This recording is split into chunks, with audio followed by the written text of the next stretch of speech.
Batay sa pag-aaral ng Department of Environment and Natural Resources o DENR, nasa higit 2,700 daang mga barangay ang posibleng bahain at makaranas ng landslide dulot ng Super Typhoon Nando.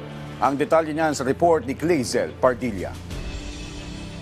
2 bloke na ng simento ang ipinalagay ni Nanay Teresita sa harap ng kanilang bahay, pero pinapasok pa rin sila ng tubig mula sa creek sa Barangay Cuyat, Quezon City tuwing umuulan.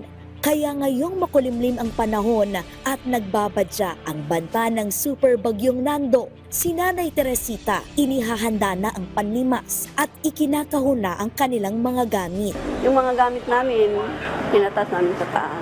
May mga ako po kayo. Takot po kami. Ano po? Takot po kami. Babala ng Office of Civil Defense, Linggo ng gabi hanggang Lunes, mararamdaman ang bagsik ng Super Bagyong Nando. Taglay ang hangin na umaabot sa 185 kilometro kada oras at bugsong 230 kilometers per hour. Bulan sa mga dayong ibayo ng ating karagatan at inaasahan natin bukas sa may northern Luzon, especially po dun sa Cagayan, sa Batanes, sa Calayan Island. Inaasahan po natin yung malakas na epekto nito.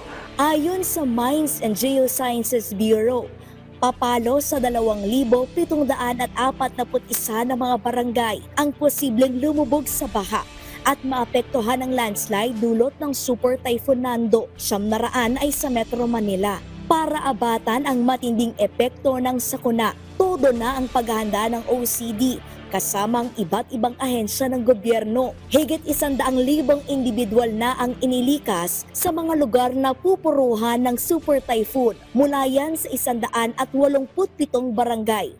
Ongoing ang pagtanggap sa mga evacuation center.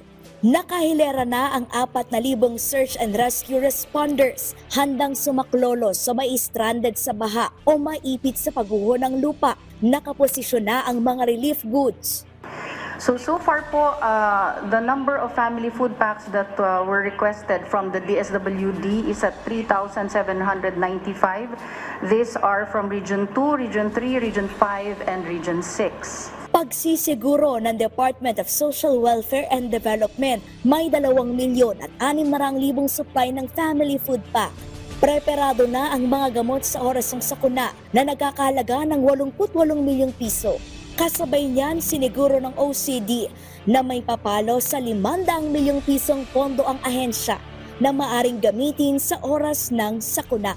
Nandito kami 24/7 and we will be here hanggang lumampas po itong bagyong ito.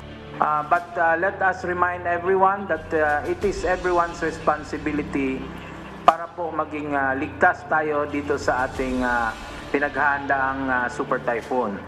Mula sa Integrated State Media, Clazel Pardilla ng PTV.